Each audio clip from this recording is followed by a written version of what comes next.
Good evening, everyone, and welcome to tonight's PFAS Community Update webinar hosted by the Musconetcong Watershed Association, or MWA.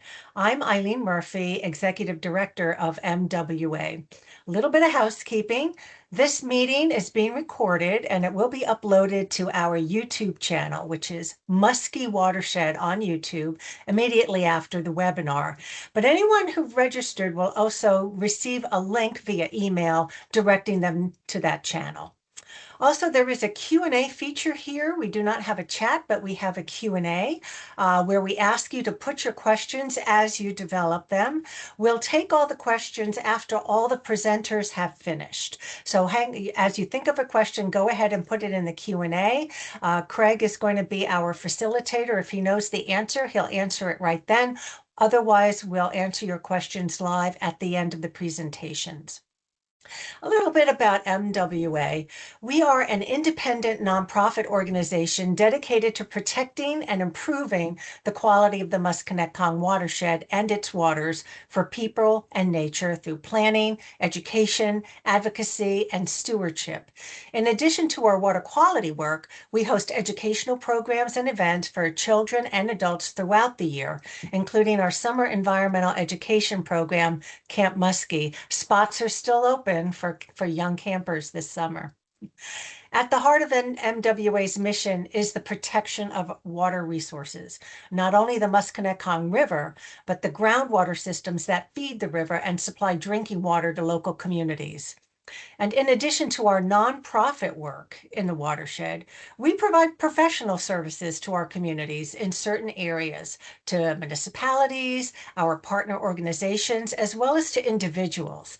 And this includes water monitoring for PFAS and other contaminants.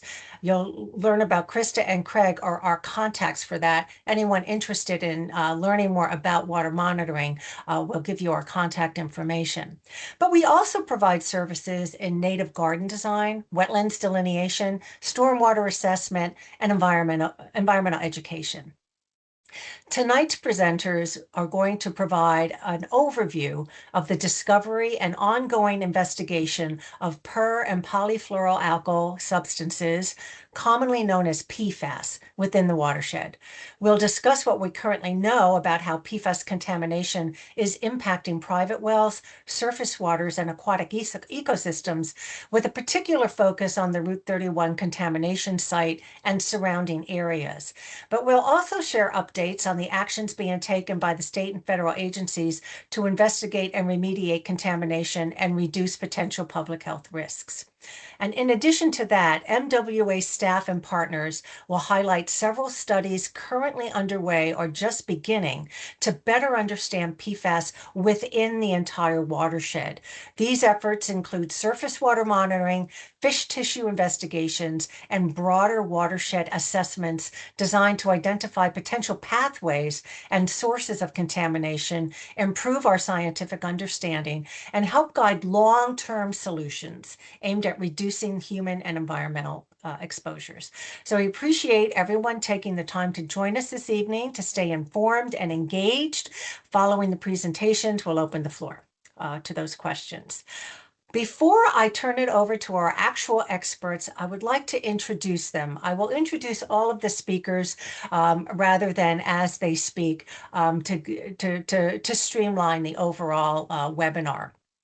First, from Musconetcong Watershed Association is Craig Fleming. Craig, if you want to give a little wave. Craig is our water quality manager at MWA, where he oversees watershed monitoring efforts and coordinates our volunteer-based River Watchers program. He'll be facilitating the Q&A portion tonight. His involvement with MWA began in 2021 when he attended his very first River Watcher training focused on macroinvertebrate monitoring. He was inspired by the opportunity to better understand and protect his local watershed.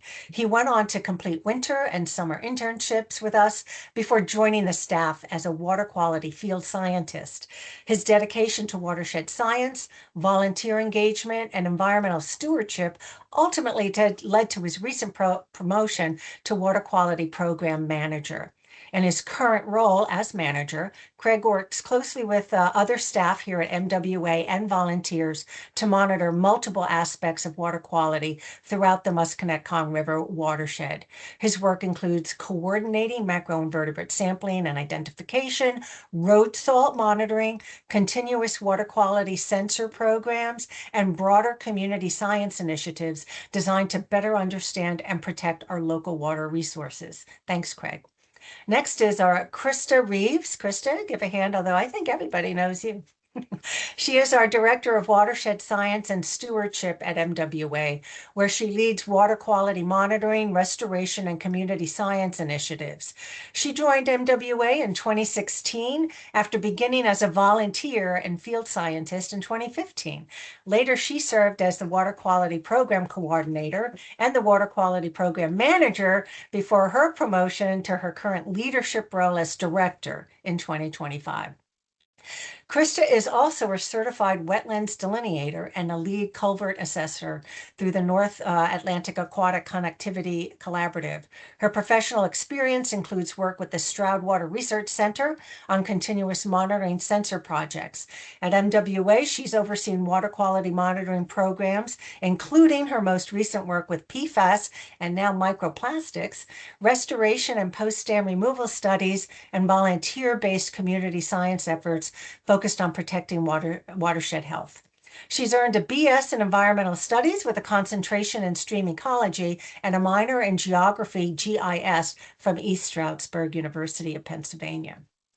We're also very privileged and honored to have three experts from New Jersey Department of Environmental Protection. First up is Dr. Dan Milliman. Dr. Milliman is a research scientist with DEP, where he has served in a variety of environmental and scientific roles for more than 15 years. Dan, I forgot to have you wave. He currently chairs New Jersey's Interagency Toxics and Biota Committee and oversees the state's fish consumption advisory program. ITRC just had a really good webinar earlier this afternoon, Dan. I enjoyed that very much. Dr. Milliman's work focuses on the bioaccumulation of contaminants in aquatic ecosystems and how pollutants impact fish and wildlife health. His research supports surface water quality evaluations, ecological risk assessment, and the development of science-based recommendations to reduce exposure risks and prioritize environmental remediation efforts. He holds both a master's degree and a PhD in environmental science in my alma mater, Rutgers University. Thanks, Dan. From DEP's Contaminated Site Remediation and Development Program is Gwen Zervas. She is the director of that program. In this role, she oversees remediation review, field operations, remedial action permits, publicly funded response programs, and brownfield redevelopment initiatives, managing a division of about 150 staff members. Good luck, Gwen.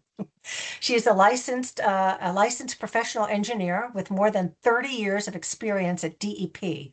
She's worked extensively on the investigation and remediation of contaminated sites regulated under CERCLA, Superfund, RCRA, Department of Defense, and state enforcement actions. She's played a key role in addressing emerging contaminants, including PFAS, but also 1,4-dioxane and perchlorate. She works closely with US EPA and the Department of Defense to develop protective cleanup strategies throughout the state.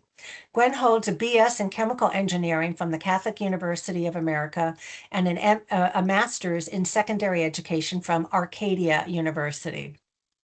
And finally, but certainly not least, a special assistant in DEP's Office of the Commissioner, but who also spent many years of service in DEP's Division of Science and Research, Dr. Gloria Post. She's a toxicologist and nationally recognized expert in human health risk assessment. And like I said, 38 years of service in DEP's Division of Science and Research.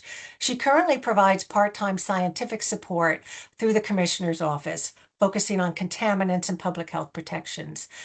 Dr. Post has specialized in PFAS research and risk assessment for over 20 years and has authored numerous peer-reviewed publications and technical reports on the subject.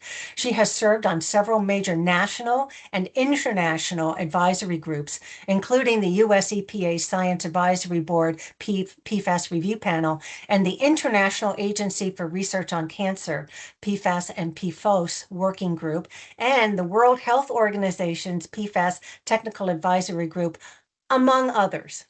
She holds degrees from Princeton University and Thomas Jefferson University. She's completed postdoc research at Duke University and is a diplomat of the American Board of Toxicology. Dr. Post has received numerous honors for her work, including the National PFAS Trailblazer Award in 2024, and we are so lucky and happy to have her expertise here in the state of New Jersey. So with that, I know it was a lot, but I think it's important for you all to know the expertise that exists here in the state of New Jersey, ready and willing to provide that expertise to us here in the Musconetcong Watershed. So I am going to turn it over to my colleague, Krista Reeves from MWA, who will get the ball rolling. Krista? Thank you, Eileen. So I just want to go over some of the agenda tonight, what we're going to be previewing from all of these wonderful experts that Eileen just introduced. So the welcome and overview, Eileen just went through that.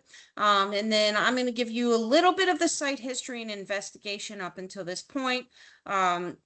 You know, I know that a lot of you that are here already understand the situation, but I just want to make sure that everybody's on the same page before we move forward. And then we can talk to Gwen about the remediation process from the NJDEP standpoint.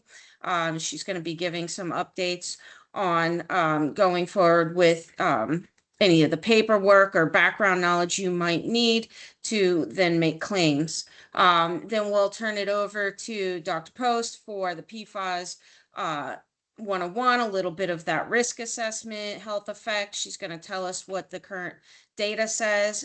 Then I will turn it over to Dan Milliman, who will talk about recreational exposure and the newly updated fish consumption advisories that are more general to the state and to the Musconetcong watershed, and especially in this focus area.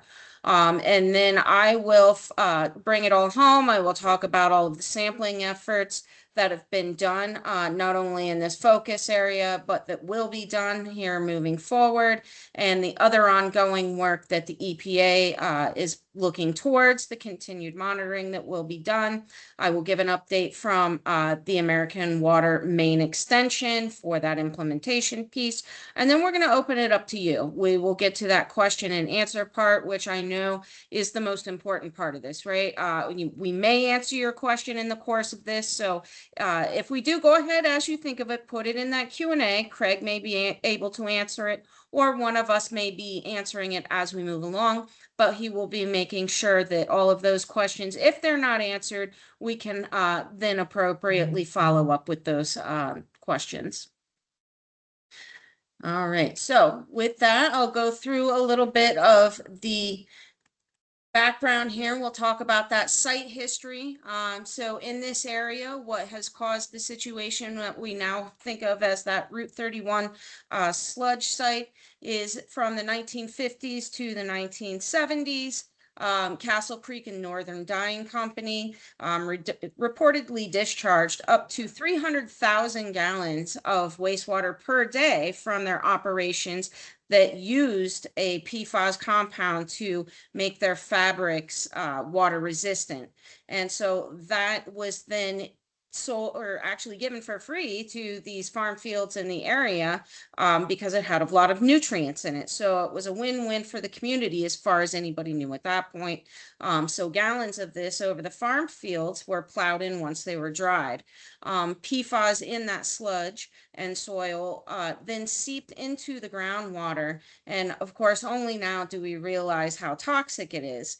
And it's not only that it was put into the soil, but we sit on top of limestone geology here. So if you know anything about limestone, it looks like Swiss cheese, basically. It's easy to infiltrate down from the soil in the ground into that groundwater, but it also makes it infinitely more complex to track through those groundwater systems into the drinking water, of which most people around here have wells. And then where does it go from there? Does it make its way into these tributaries and surface water areas? So this went on for several decades up until the 1970s, when Castle Creek then shut down operations. That spread, for what is that, up 30 plus years into the area. And when this all came about, this all came about because some new drinking water regulations happened within the state of New Jersey. There's a program that goes around testing private wells and businesses that have public water. And in 2019, DEP went around, started sampling some of the businesses along Route 31, came back with an unusually high result, and that spurred on further testing in the area. So what you're looking at here on the left-hand side in the blue outline is that original NJDEP focus area that started here along Route 31. And just for reference, here's the ShopRite up here. And here's where Asbury Anderson crosses Route 31 at the southern end. So they started going around and sampling not only business wells, but private wells in the area to start to understand the spread and the scope of this issue. They did this for a couple of years and started to find that this was not just one or two exceedances, that this was a little bit more of a widespread problem. And they contacted EPA at this point. EPA then came in, as Eileen talked about, the CERCLA program, right? This is what we understand as Superfund sites.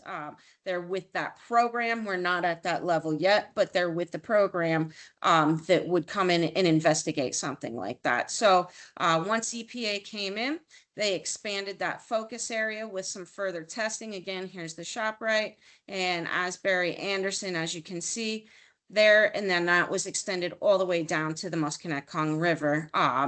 And so at this point in time, the EPA took over the project. They are the lead agency, and they've gone on to sample all of the private wells within inside of that focus area, provide bottled water in the interim until any of the results were verified, and then taking the next steps to follow up with that program, which would be, once they've already tested all of these drinking water sites, which up to this point in time has been over 350 properties, then provided what's called a point of entry system to anybody that qualified that was over the exceedance limits. So that means granulated activated carbon system, which is the most approved and cost-effective solution at this point in time. So install those into people's wells, that point of entry. And then they supplemented that with surface water sampling. So like we said, we know this is a limestone influenced area, that groundwater is going to the surface water. We need to understand what is also happening in other water systems. So expanding that, beginning above the area, the road we call Changewater, they set a site there as the northernmost, their most upstream point, and started sampling every 1,000 feet. And on top of that, any identified groundwater seep or source that they could find, and sediment samples at that point. So sediment samples from the river, on top of also sampling the soil in the area that came from 5 farm fields where the known dump site was, and then adjacent neighboring homes with the EPA's okay. So they went in to see if they could understand the extent of it on the land and in the water. So once they're understanding some of the movement pathways, they can further tighten this focus area. They're working with other federal agencies such as the USDA and the FDA to understand that interaction between the soil and the water, whether it makes sense to start looking at crop impacts and livestock impacts.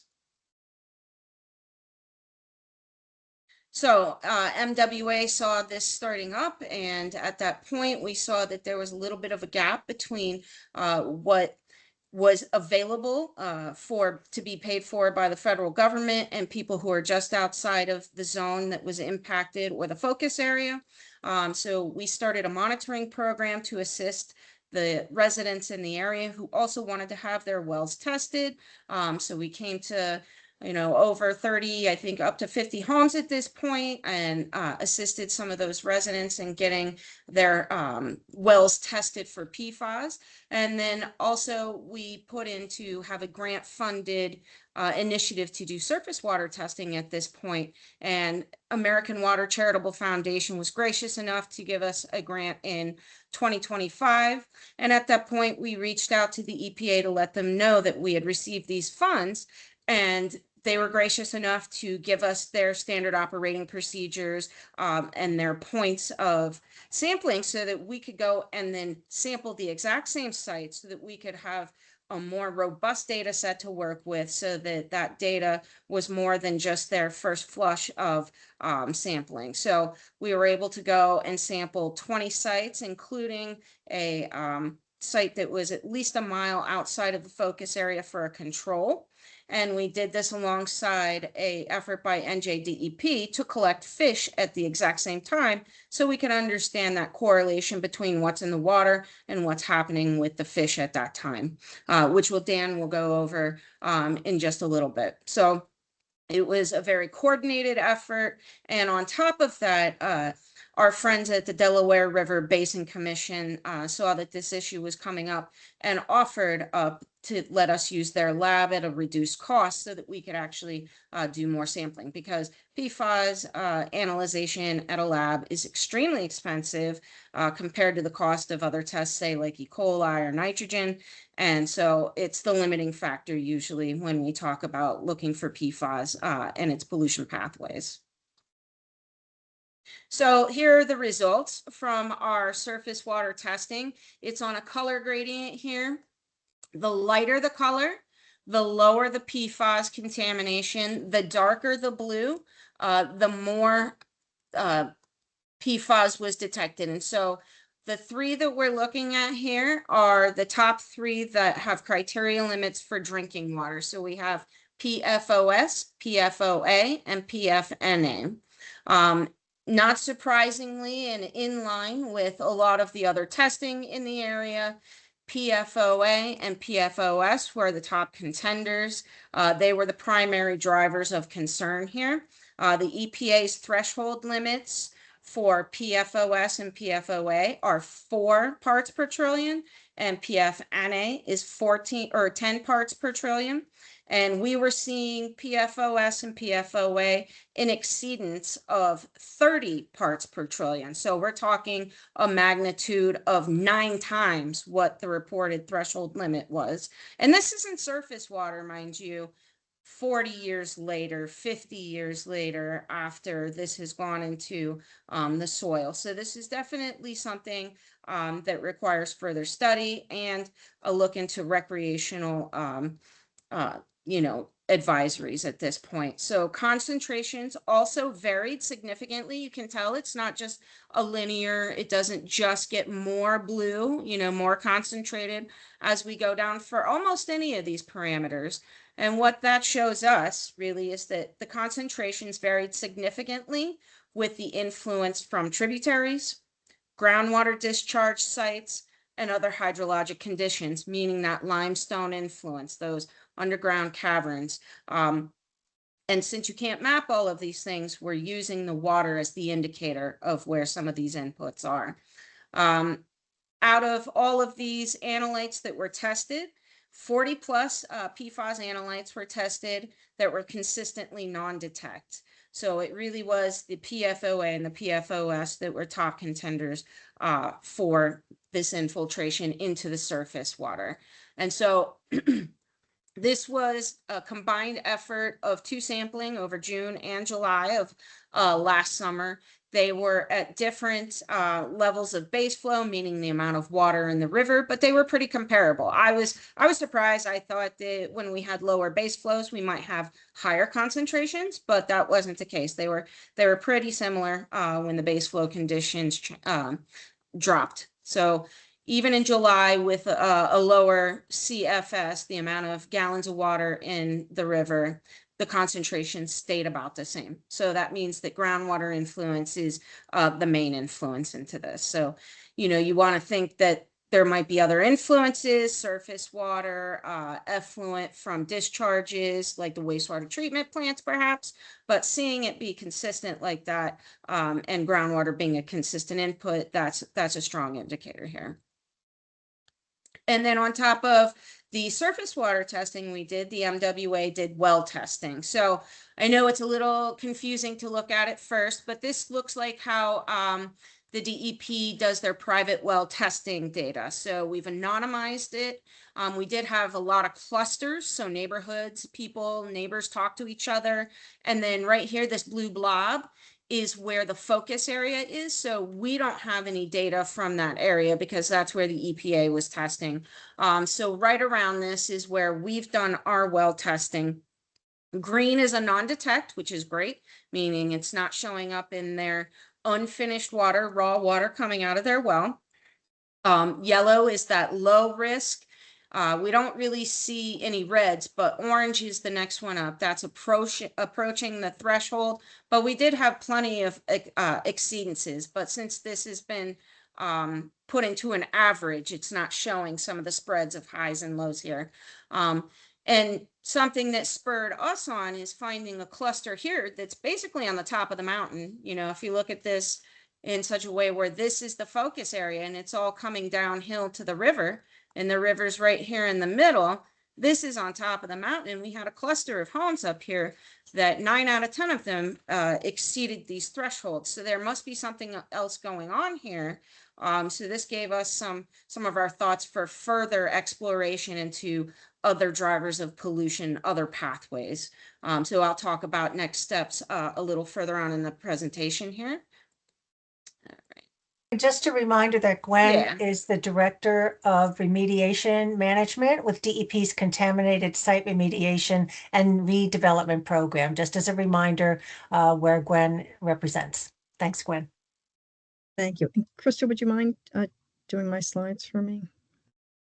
Thank you. So Krista, you gave an excellent summary of the work that DEP has done and what EPA has done. We started, as you mentioned, we became aware of the situation when the auto dealership sampled their well. We found contamination was found. We did some additional well sampling, private wells. We did some sampling of some of the farm fields, and we did an investigation to determine the source. And that's how we determined it was the Castle Creek Fabric Company and the disposal of their sludge on the farm fields that was causing the contamination. But it's a good point that you raised in your sampling that there was when you were doing some well sampling, you found some wells that were kind of outside the area that was expected to have contamination from the Castle Creek site and their disposal practices. So it's important that people are aware that PFAS is a common contaminant that we are finding throughout New Jersey. There's many sources of PFAS. So that brings me to what I wanted to talk about today is well sampling and the program that we have at DEP. EPA did sample quite a few wells, but they're not able to sample everyone. They take a step out approach. So we, through our Spill Fund program, encourage people to go out and sample their well by hiring a New Jersey certified laboratory to collect and analyze a sample. I listed the PFAS method that should be used to analyze for PFAS, but you should be looking for any other contaminants that may be in your well. Those are general Private Well Testing Act contaminants that people look for when they sell their home. There's a standard analysis for that. And if these analyses show that there are exceedances of our standards, or what we call our PFAS financial relief criteria, which I'll talk about in a little bit, the property owner can submit a spill fund damage claim. Next slide, please.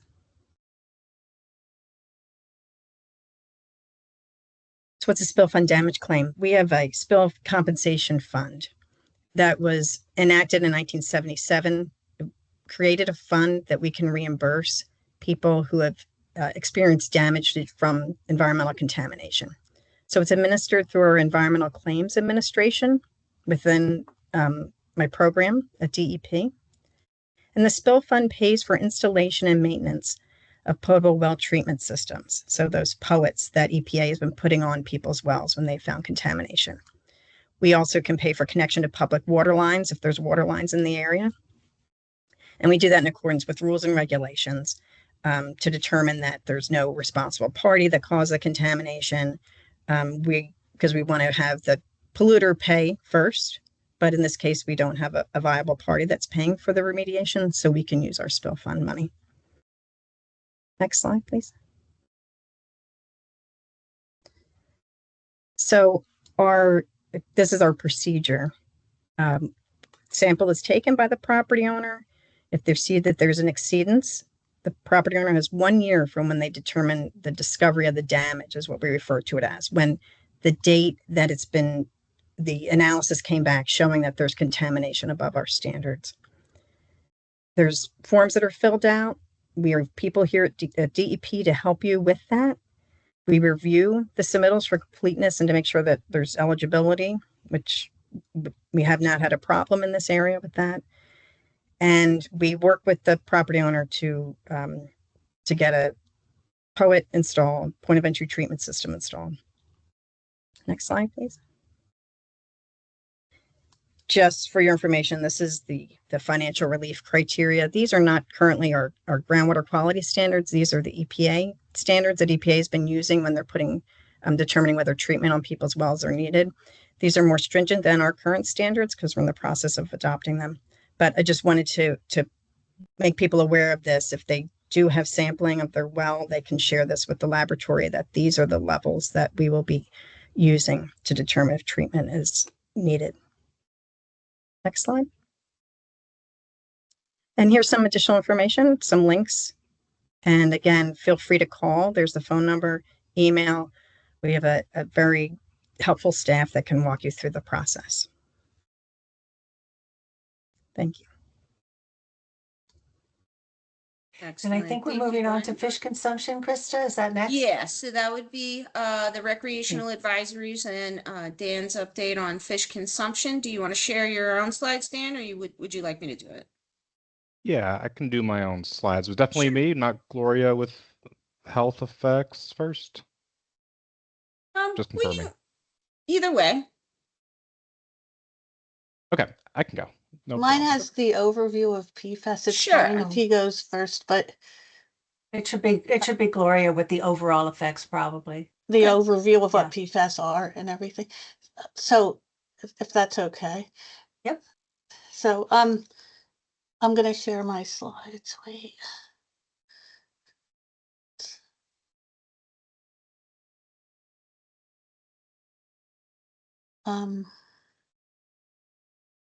I can't see you. I can just see my screen. Is it full screen? And yeah, I can see you. It's good now, right? Okay, we see it now. Okay. So anyway, before I get started, I just wanted to say something that's not on my slides. So New Jersey was one of the first states to really evaluate and recognize PFAS as a contaminant of concern when it was discovered in New Jersey in the early 2000s and it wasn't well known. And I wanted to say your executive director, Eileen Murphy, was the director of the Division of Science and Research at that time when we first became aware of it. And really, it was only on the radar screen of like 2 other states that had massive problems. It wasn't well known at all or recognized as a big problem. But based on what we found and what we read in the scientific literature, Eileen and the other people in the Division of Science and Research recognized that it was real. There impose public health risks and are very different than other contaminants. And Eileen actually envisioned like a multimedia approach that we had thought about doing at the time, which is what obviously everybody's doing now, but it was way ahead of the time. And she supported all the scientists and people in different areas as a manager who wanted to work on it and learn more about it. So really, Eileen brought PFAS to New Jersey, and here we are today. So thanks, Eileen. Thank you for your support. But, okay. So, yeah, when she said I was working on it for more than 20 years, it was the same. She was at that time too. So I'm just going to give a brief overview of PFAS in general and health effects.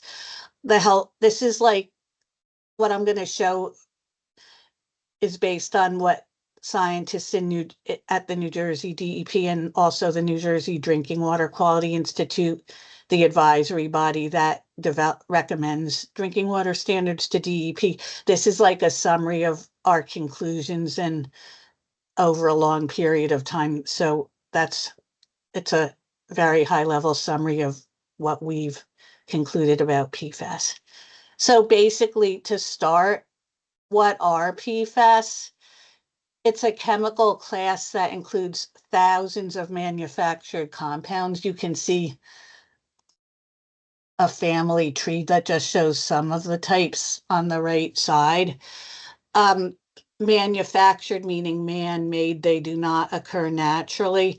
They're organic chemicals, that means they have carbon and they contain at least one totally fluorinated carbon atom. They've been made for over 70 years. They're very useful because of their chemical structure. They repel both oil and water, which is unusual. They're also highly water soluble, which seems opposite, but they repel water and they're water soluble. Also, the carbon fluorine bond, the fluorines on the carbon, that is one of the strongest chemical bonds known. So that makes them extremely resistant to high temperatures and they don't degrade with strong chemicals. That also makes them useful. They resist chemical and high heat degradation. So because of these unique properties, they have many useful uses in commerce and industry, but it also creates problems because they never break down in the environment. That's why they're called forever chemicals. And also they readily move through the environment from air to soil to water. They're mobile.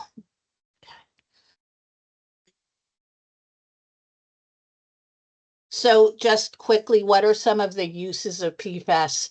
They're used as processing aids to produce fluoropolymer plastics that are used in nonstick cookware and other products. We're really not supposed to say trade names, but for example, Teflon, that's a fluoropolymer plastic. The nonstick cookware and that processing aid, that means they're used to make the fluoropolymer product plastics in the process, in the manufacturing. They're not in the fluoropolymer plastics. And so really there's very low residues, very low in final products like non-stick cookware. And I always want to say non-stick cookware is not an important exposure source to the kind of PFAS that we're concerned about. The problem with the non-stick cookware is when they make the non-stick cookware in the manufacturing, that they release the processing aids to the environment. That's the environmental problem. It's not exposure from the cookware. On the other hand, the water and stain resistant coatings used on carpets and upholstery could contain PFAS and you could be exposed. Same with waterproof breathable clothing, grease-proof food packaging such as, for example, microwave popcorn bags or the lining of paper French fry containers, waxes like ski waxes, polishes, paints, adhesives, cosmetics, waterproof cosmetics and personal care products, and also aqueous film forming foams, which are used to fight certain types of fires, not normal fires of buildings like wood burning. It's petroleum fires and things like that, specific types of fires. And there's also many, many other uses not listed. So why are PFAS of particular concern, in general, and also as drinking water contaminants. They never break down in the environment, which I said a minute ago, forever chemicals. They cause a lot of our top data for health effects for contaminants comes from lab animal studies, often rodent studies. We often don't have the types of human studies we need from human exposure, so we rely on lab animal studies. In these lab animal studies, they unusually PFAS cause multiple different types of toxicity, and some of them at very low doses. There are a lot of human studies, human epidemiology studies now, many studies, and showing that there are multiple health effects, increased risk of certain health effects at very low exposures, even exposures maybe in the range the general population might be exposed to. There could be increased risks of certain effects. Certain PFAS, the ones that remain in the body for a long time, if they're measured in almost everyone's blood in the United States and other countries. That's because they're excreted very slowly. Half-lives are several years. That means it takes, like, for this group that's found in everyone's blood, from around 2 to 8 years for half of it to be excreted from the body. So that means that they build up in the body over time if you're keep being exposed, and if exposure ends, it takes years to eliminate it from the body. So with drinking water, because it's continuous, people drink their water every day, and how much water they drink, exposure from contaminated drinking water can exceed the exposure that everyone gets exposure from things, low levels in food packaging, consumer products everyone has in their blood. But when your water is contaminated, that exposure can exceed the exposure from these other sources at relatively low levels. That's why these chemicals are so different. We have other chemicals that don't break down readily in the environment and build up in the body and are toxic. They're called persistent bioaccumulative PB and toxic chemicals, PBT chemicals. Some examples that a lot of people might have heard of are PCBs and dioxins. Those chemicals aren't soluble in water. They're in fat, in the diet, in the food chain, in dairy products, meat, fatty fish, things like that. They're not drinking water contaminants. Exposure is not from drinking water. PFAS or PBT chemicals that are water soluble, and drinking water is important. That was what was so new and different about them. Also, when water is contaminated, infants, particularly breastfed infants, get higher exposures than older people, than older age groups. I'll talk about this more in a minute. So overall, this indicates a need to minimize exposures from drinking water. That's why the drinking water standards are so low. Also, when the locally caught fish are contaminated and people consume those fish, that can also be a major exposure route, and Dan will talk about that next. This is just a summary of the health effects. The PFAS New Jersey's done the most detailed evaluation of the ones we have drinking water standards for, PFOA, PFAS, and PFNA.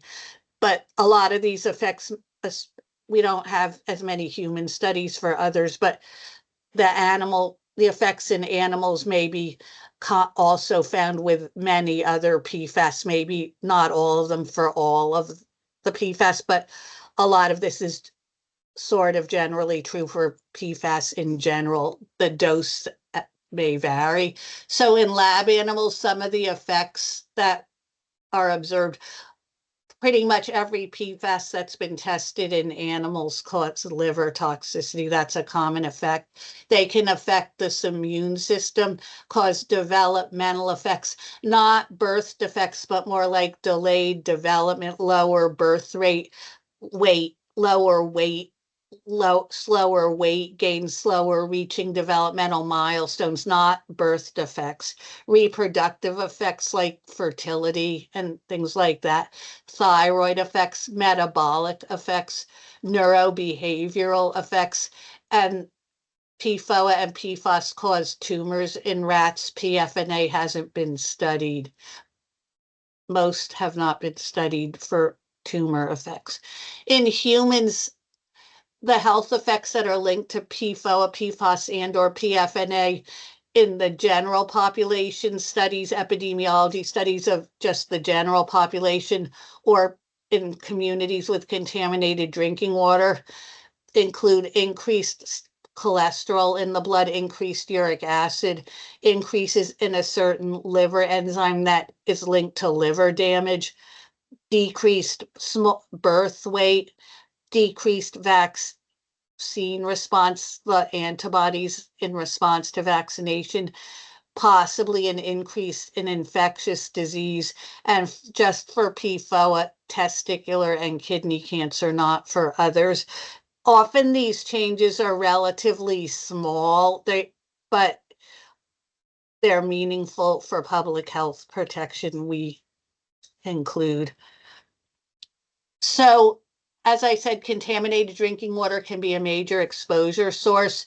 Exposure from consuming even low levels of PFAS, as I said, can be higher than from the sources that we all have, like consumer products and diet.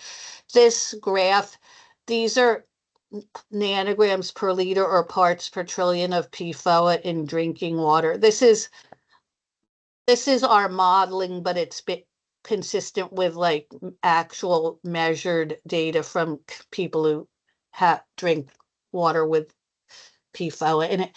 Basically, the light orange at the time, this is an old slide, this is the level in the general population that everyone has who's doesn't have contaminated drinking water and fish, just everyone. Now it's even lower than this, it's going down.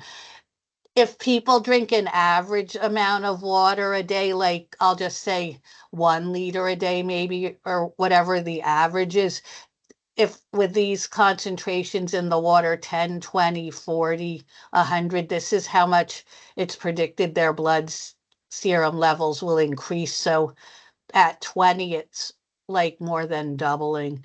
Some people drink more water than others. If with a higher amount of water, in upper percentile of how water consumption rate, you have more exposure and the increase is even more. So that's showing how relatively low levels in water can be major exposure sources. These are some notes, and they're from the health department's fact sheet that the link is at the end of my presentation. Please note, exposure to PFAS. If you have PFAS in your water, other household uses such as showering, bathing, laundry, dishwashing, washing produce is not a significant exposure source. PFAS are not removed from water by boiling. They won't be removed. You'll just boil away the water, and whatever the levels would be higher in the water that's left. And we're going to talk about fish consumption next. So, as I said earlier, infants will have higher exposures than older people when drinking water is contaminated. And this is important also because infants are considered to be sensitive to the health effects of PFAS. So if infants are breastfed, well, in general, this applies. Infants drink much more fluid, whether breast milk or formula. On a body weight basis, they drink much more fluid than older children and much more than adults. So if there's a certain level of PFAS in the breast milk or the formula, if the formula is prepared with contaminated water, they're going to get a higher dose per body weight because they're drinking more fluid per body weight than older people. Secondly, the situation is even more so in breastfed infants who are drinking breast milk, because for some PFAS, such as PFOA and PFOS to a lesser extent, but also the levels in the breast milk, if a mother's drinking contaminated water, the levels in the breast milk are higher than in the mother's drinking water. So they're drinking a higher level and more fluid per body weight if they're breastfed. This just shows, this is a study actually from 2010. Each line is an individual infant who was breastfed. When they were born, this is the level in their blood, in their umbilical cord blood, and it was very close to the mother's blood level. But at 6 months, you can see it's gone up, different for each baby, but it increased from birth. And then as they stop nursing and in general around this age and grow bigger and dilute it and drink less on a body weight basis, it starts going down again. So when drinking water is contaminated with PFAS, the New Jersey Department of Health recommends if mothers are nursing, they should not stop. They should continue to do so. It's generally accepted that the health benefits of breastfeeding outweigh any potential risks from the additional PFAS exposure. Also, and this should be like obvious, the formula should be prepared with, if you're using prepared formula that you have to add water to, you should use bottled water or water that's not the contaminated water. That's all I have.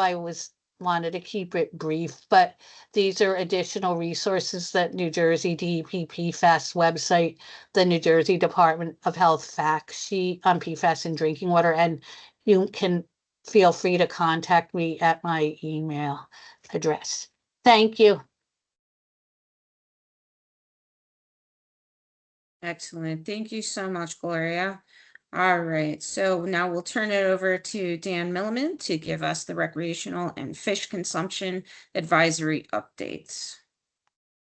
Yeah, thank you, Krista, and thank you everyone for coming tonight. Really appreciate it. I'm really excited to speak with the Musconetcong Watershed Association. Let me get my slides up here. Yeah, thank you. I'm really excited to speak with everyone tonight. I was just kind of listening to some of the introductions. Thank you, Eileen, for those, and hearing Craig get started with working with macroinvertebrates in the watershed. I started sampling macroinvertebrates across the whole state back when I was in college, 20 years old. So, it's kind of amazing that I think for a lot of people, those types of programs really do kind of bring people to the watershed and to the water, and it's really great. So that's where I started too. So I'm sure many people here probably started that way too. But yeah, really excited to talk to you all tonight about the big fish study that we just completed. Actually, if you remember, or if you went to the US EPA meeting about a year ago, I spoke very briefly, just a couple of sentences saying that we were, starting the next morning, we were up bright and early to sample fish tissue from the Musconetcong River for this project, and we did it. We sampled a bunch of sites. Really, really happy with all the work that we got done. We had 3 different sites sampled by 3 different crews. We had over 20 people. So I always start with my acknowledgments to say thank you to all the different teams across the DEP, from Fish and Wildlife, science and research, from our surface water programs. I'm going to show a couple of those in the next slide just to kind of give an idea of how DEP is structured. But, to complete a project from start to finish within a year and be able to present to you all, to the month, a year from when we first were talking about it is really, I'm just happy with it, really impressed. So keeping that in mind, got it all done. So happy to share those results with you today. We have a new administration, so we got our new org chart here. I know it's a busy chart, but I do like to share and start by saying that I'm Dan Millman. I work in the Division of Science and Research, and we directly support the Commissioner's Office. We act as internal consultants for the rest of the department. So we work really closely with the water programs. So I mentioned in the previous slide, the Bureau of Freshwater and Biological Monitoring does a lot of water sampling and fish tissue sampling. We also work really closely with the Division of Fish and Wildlife to also get samples across the state. So working as a little bit of a trifecta. There's 3 different programs that all supported this research project and work really closely when it comes to assessing fish habitat, populations, contaminants in the state. So I really do want to start by saying that the NJDEP maintains a robust fish consumption advisory, fish tissue monitoring program to develop fish consumption advisories.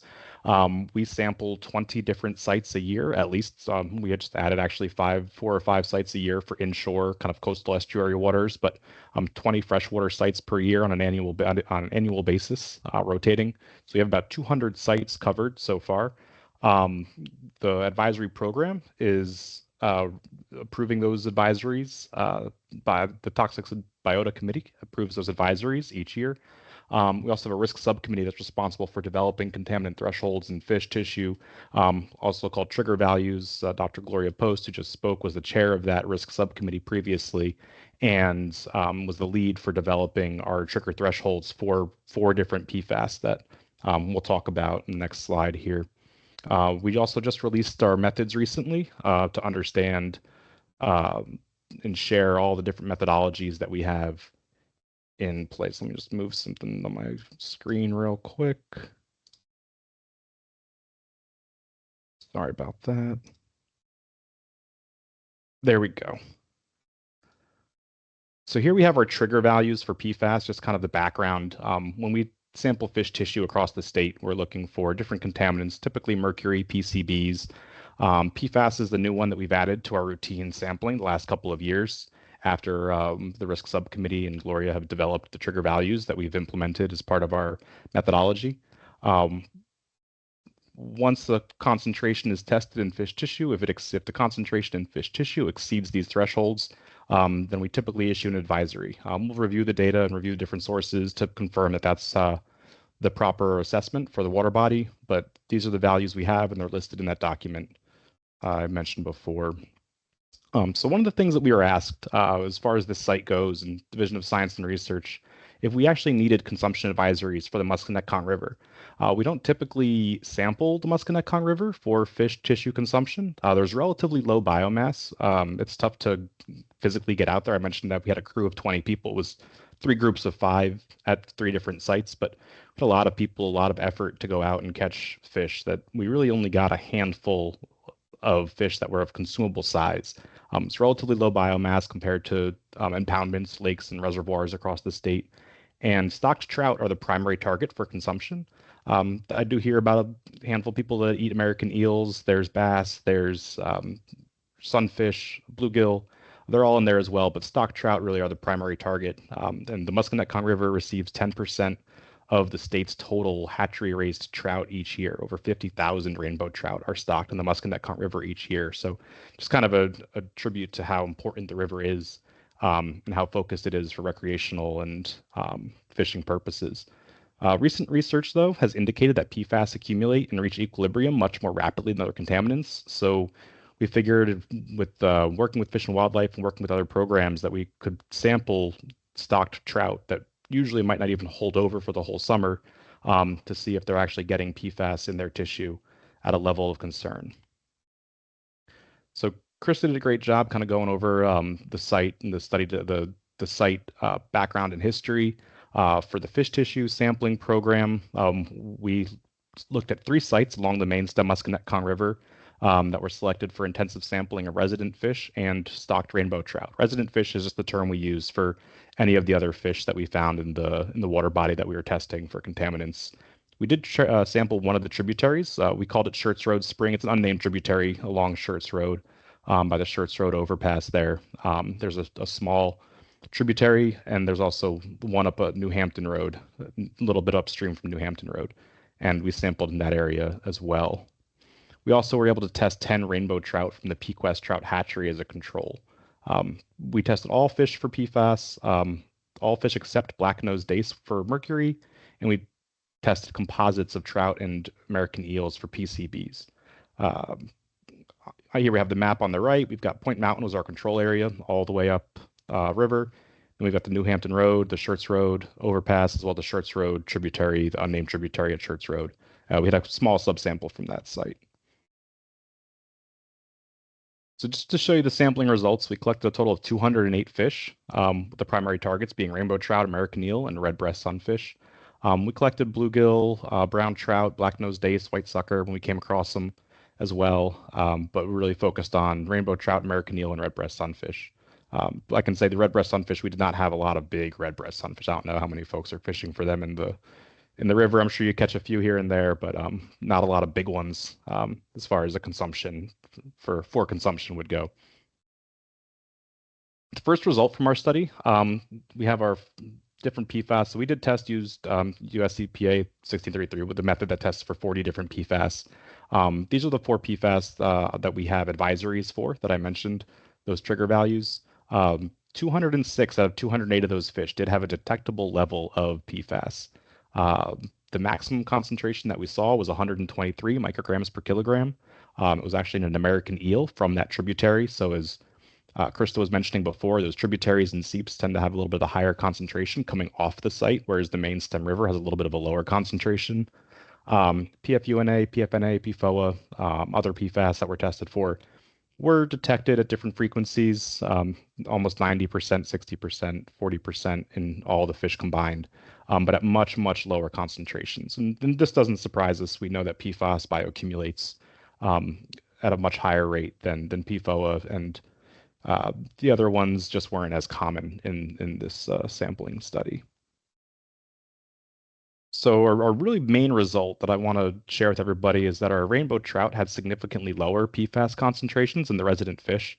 On the y-axis here, we have our PFAS concentration. On our x-axis, we have American eel, bluegill, different species, brown trout, black-nosed dace, rainbow trout, red-breast sunfish, and white sucker. These are median concentrations for each of the black bar, at least across the horizontal black bar is the median concentration for each of these fish of PFAS, for each of the sites that were tested. I mentioned before that highest sample was the American eel from the Schertz Road Spring. That big yellow bar toward the left was some of the highest concentrations we've seen in the state, believe it or not. But then we go down to our rainbow trout, sort of the third from the right, and we have some of the lowest concentrations we've seen in fish in the state on the other end of the spectrum there. So really interesting data set. This is the summary of all the data kind of in one place to look at and review. But just wanted to share that the rainbow trout had significantly lower concentrations. Those concentrations do indicate that we need consumption, that we would issue fish consumption advisories. This table shows all of the sites and all the species that we sampled. They're listed by PFAS concentration, the third column from lowest to highest, with detection rates, frequencies, and then the advisory calculations based on those trigger values. You can see all of our rainbow trout are towards the top with an unlimited for those hatchery fish. Fish that were in the wild have that weekly advisory, which is typical. We issue an advisory of weekly. It's fairly common for when we find contaminants in the wild, indicating that folks can have a 1 8-ounce meal per week to be within a safe threshold of exposure to the contaminant. As we get to some of our Point Mountain, the reference site, we have our American eel, bluegill, white sucker from the reference or the control location. Those have monthly advisories, so there is indicating that there is accumulation of PFAS in those fish tissue, and those species. Then as you kind of keep moving down the table, we've got Schertz Road, New Hampton Road, and those Schertz Road spring fish, the unnamed tributary near Schertz Road overpass, American eel, brown trout, black-nosed dace. We don't have advisories for. These were whole body samples, so they're a little bit higher just because they're whole body, as opposed to a fillet concentration. But we're including those for future ecological considerations to look at bioaccumulation in the food web. A little bit of a different chart here just to show advisories on a scale to compare. We have on our y-axis and going across horizontally, we have the consumption rate, the advisory of unlimited, which is a daily meal of 8 ounces of fish. Weekly is 1 meal per week, monthly 1 meal per month, quarterly 1 every 3 months, and so on. And so we've got our sites on the left side, and we have the advisories by concentration in those gradients there. So we can see that our rainbow trout ended up on the far left of this graph, really in the unlimited and weekly categories. Then we move a little bit more right. We have our American eel at the other end of the spectrum with some yearly, quarterly, monthly advisories for each site. And we have a red breast sunfish. I want to mention these are also for the general population, just to display. When we look at the high risk population or a sensitive population, we typically have a stricter advisory threshold for women that are pregnant, may become pregnant, and children. As Gloria was mentioning, we modify our risk assessments for for those populations. Another kind of surprising result that I wanted to make sure I pointed out too, one of the big indicators of the study was looking at when we stocked these fish, did concentrations go up over time? We know that stocking occurs in the river weekly during stocking season, so it's hard to kind of pinpoint exactly when those fish are going into the river. We sampled in May during stocking and then June and July post-stocking. So we could know that our fish in July were in the river for at least 2 months before we sampled them. And we were pretty confident that we didn't see the concentration. We were surprised to see that the concentrations of PFAS didn't go up, which is really good news that even with those concentrations in the river staying relatively consistent, we didn't see significant accumulation in fish over time that we knew were in the river. Fish that overwinter likely have higher exposure. Fish that are in those tributaries likely have higher exposure and thus higher tissue concentrations. But we were really happy to see that the trout specifically had lower concentrations and maintained those lower concentrations throughout the duration of the summer. There could be a couple of reasons for that. I was really interested in Krista's points that during low flow, the concentrations were staying the same. I'd really be curious how those dynamics might change from winter to spring into summer to see if different source water, if it's groundwater recharge or surface water runoff, might change PFAS exposure during different times of year. But it could be metabolism or other physiological indicators of the species that we were testing. Overall, PFAS was the most detected PFAS at the highest concentrations. PCBs, mercury, other PFAS were detected, but did not alter the PFAS advisories. Rainbow trout had significantly lower PFAS concentrations than other fish and generally resulted in favorable advisories, what I usually call daily or unlimited, or weekly advisories. Hatchery fish had the lowest average concentrations, and stock trout didn't accumulate PFAS within 2 months after fish stocking concluded. So that really is one of the major takeaways. And I just mentioned that caution should be taken if consuming fish from the tributary near Schertz Road as well as New Hampton Road. Those tributaries had much higher water concentrations, and the limited data set that we got from the Schertz Road unnamed tributary, there really is a lot higher tissue concentrations in some of the fish that we saw from there. So with that, I'll say thank you. Check out the website if you need to find advisories. The Fish Advisory main page has our booklet. When you get to that booklet, there is a list of advisories across the entire state, and then the Musconetcong River has this section new in 2026. We have all of our new advisories posted when we finish this study the last couple of months. So with that, I'll say thank you, and I think turn it back to Krista. Thank you, Dan. Yeah, so just to let everybody know, like Schertz Road tributary pretty much runs adjacent to that Ryman Road sludge dump site. And there is a huge geological fold right where it meets up with two different formations, and there is a seep in there. So it makes total sense that the concentrations for both the water and the fish would be higher at that site. So to me, Dan, that data makes absolute sense. And that's exactly what you're seeing in the eel, especially since the eel bury themselves in the sediment. And they're pretty much going to be uptaking much more sediment than other fish. And they're not stocked. So that makes complete sense. And also the QR codes that you shared, we also have those posted on our website as well. So I think Craig put it in the Q&A that if you weren't able to snap a picture of that QR code, we also have that available on our website. And also this is being recorded. So if you want to watch this on YouTube and slow things down and go back to get those slides and or that data, it's all available on this recording. So don't fear. All right, so I'll go back to sharing my slides. We just heard from everybody on what has happened up until this point. And so what I'm going to be talking about now is what the next steps are and the ongoing work, not just inside of this focus area, but for the larger area of the Musconetcong watershed as well. So up until this point, we've been conferring with the EPA on a pretty regular basis. They have been more than gracious with taking us out into the field with them, showing us their standard operating procedures for testing drinking water, so that we are now an agent that can go out and test for that in people's homes if necessary. We can also tell you where to go, if need be, if you want to have somebody else test it for you, if you're outside of that focus area and weren't able to have it tested. But anything you need to know about having your well tested, we're more than happy to answer those questions. If you're outside that focus area, if you're inside the focus area, EPA is the people you want to go to. Up until this point, more than 350 residents inside that focus area have had their well sampled, gotten their results back to them, and more than 200 of those treatment systems have been installed. Then on top of that, that 4.5 mile section of the Musconetcong River, the main stem, and its tributaries and groundwater seeps have also been evaluated. And then the monitoring is ongoing. It's not like this was just a one shot and then you're done, but it's an ongoing and evaluation. A lot of this data needs to be taken into context with other types of data. And so the soil sampling along with the sediment from the river and the water and the fish, all of these things need careful consideration.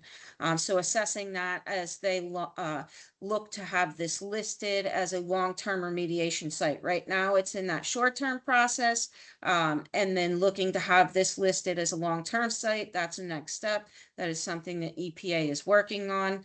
I know that it is in the queue for that. There is no word yet on whether that is going to become a long-term site. That is something that the EPA will address. They're looking to have a public meeting sometime this summer. They do not have a date, so it is TBD. So if you want to check back with either us or the EPA website, as soon as that is set, they will release that date. And then just conducting maintenance on the recently installed systems and understanding how this all works in an area with, a concentrated POET system while the main from American Water is being extended on people's wells. So with that, New Jersey American Water is doing the main extension within that area. So it's basically along Route 31, East Asbury-Anderson, West Asbury-Anderson Road, Ryman Road, Tiffany Drive, all those related little neighborhoods, pockets right there, Deer Run Avenue, the Pace Setter neighborhood, Jockey Hollow. It's all listed here as well. So if I don't call it out or you don't see it, it should also be on this slide, and Thomas Court. So homes in those areas will be connected to the Washington system, and they are opening up a Washington office. The contact information is there below if you need to get a hold of them to find out any more information about hooking up to the main, if you're on that list or not.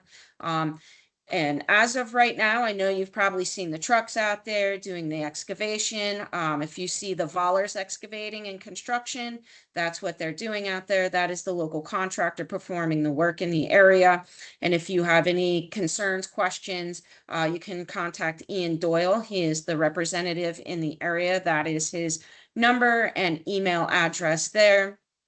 And they're very responsive. American Water has been an excellent partner in getting this underway. So what is next steps for MWA? Well, I talked about the American Water Charitable Foundation grant that allowed us to go and sample last year. Well, they were kind enough to extend that, and we have now received another grant that's allowing us to expand this surface water sampling because we know that, as we've heard from many other people, PFAS is a ubiquitous issue. And we want to make sure that there's not other clusters of problem areas, not just in surface water, but also in well water. So we'll be able to expand our well water testing program alongside of looking at septic tanks as another pathway for pollution, since it is in so many of the products we use and then concentrated in that wastewater. It'd really be nice to know if this is something that's an ongoing on-site problem. So we'll be looking at that. We've also put in a grant proposal to the USDA for their technical assistance program to basically mirror this and expand that program, looking at other pollution pathways and the surface water. And we will continue to work with the DRBC's lab on that to be able to offer these services at a lower cost. And with that, I know there are already a couple of people that have some Q&A. going on, but I know Craig has a few questions first that have come just through local community members. Were part of the last roundtable discussion and keep coming up. So we'll take it from Craig for those first couple, and then we will go straight to the Q&A to be able to answer if there's any burning questions. And if we don't know, we'll be able to direct you to the right people that can answer those questions. So thank you so much, Craig. Yeah, of course. I mean, thank you everyone else that presented tonight. Really great stuff that we were talking about. So I did just want to kind of circle back to one question. I know we've kind of been talking about a lot of the different concerns, some of the primary exposure routes, but one of the big questions that we had from people was, should I be concerned about kayaking or even swimming/wading in the river?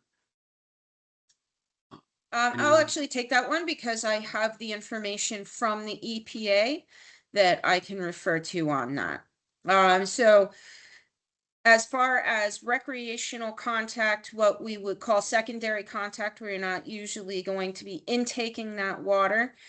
So for secondary contact, kayaking, fishing, splashing around in the river, the technical advisory says to avoid drinking or swallowing the water from the river. That's important for children, but that primary or that secondary contact of just splashing around, getting it on your skin, even in your eyes, is not necessarily a pathway to exposure at the levels that are in that surface water. But one pathway that is something to make note of is the foam that gathers in the river.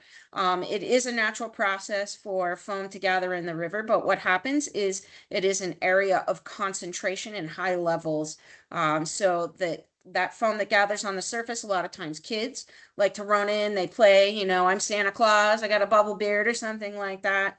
But then they get in their eyes or mouth or anything like that. So you definitely want to rinse off any foam that touches any mucous membranes, eyes, mouth, those types of things. So avoid the foamy water. And then just if you're swimming in any parts of the river, you're in your kayak, you know, and you get water on you. I know I get pretty wet when I kayak. Just to rinse off after swimming. Absorption through the skin is not a major risk, but showering and washing afterwards is just a good practice and precaution for other contaminants as well. Awesome, thank you.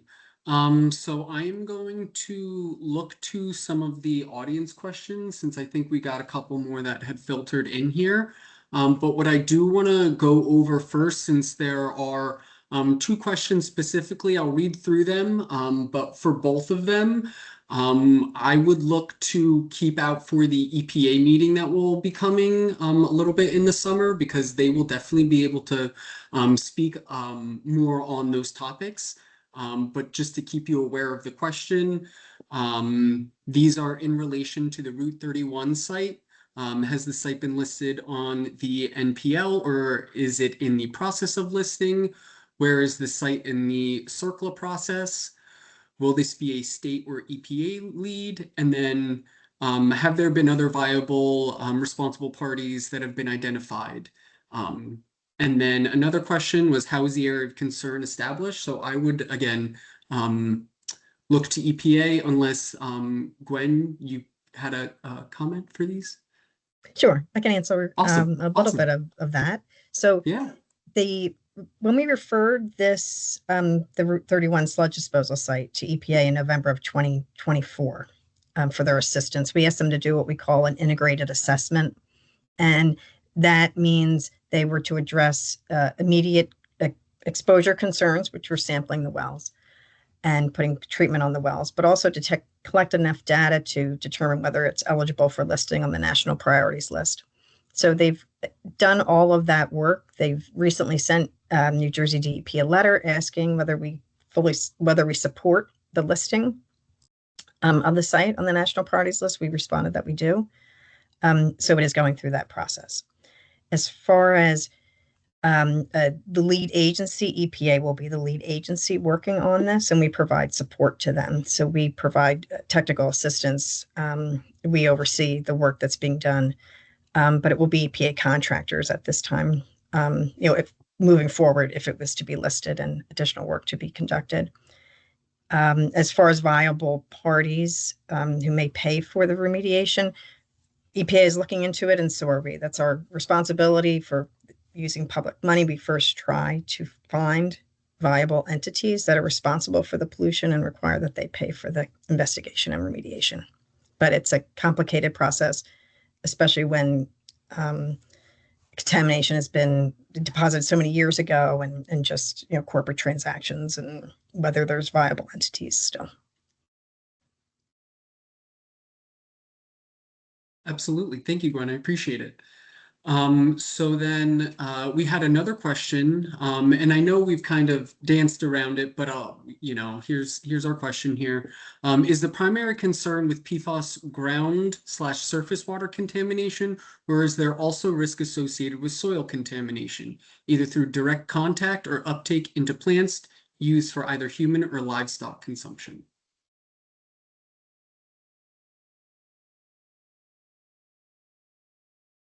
I answer that somewhat, but that'll be a question for EPA, the EPA meeting also. But certainly groundwater or drinking water is the greatest concern with exposure.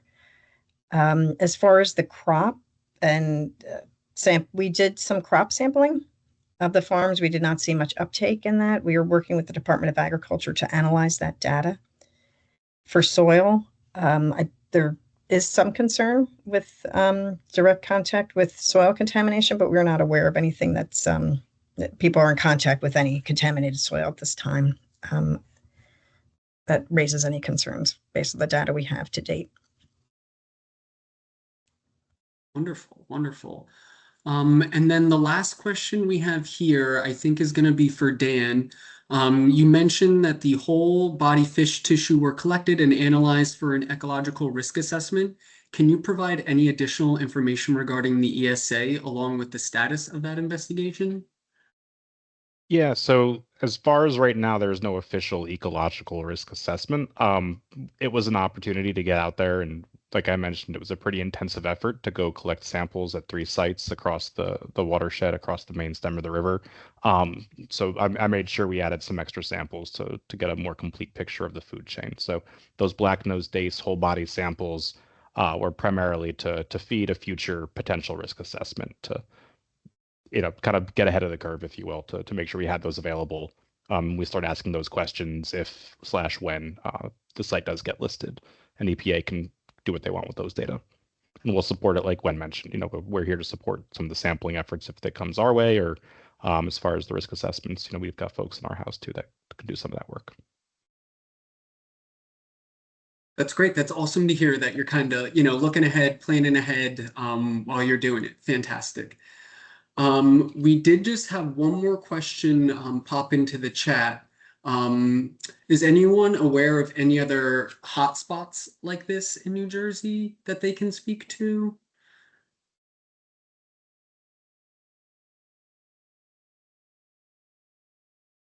We have found that there's PFAS contamination in many towns and in drinking water. North Haledon is one that comes to mind, where we've seen a lot of vast majority of the wells in that area are contaminated.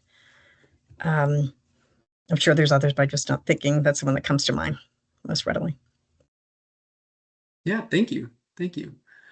I can speak to fish tissue a little bit, just kind of in that same vein that when I compare some of our sites for fish tissue PFAS concentrations, we see a couple of lakes down in South Jersey related to Department of Defense sites where we see higher concentrations in fish tissue.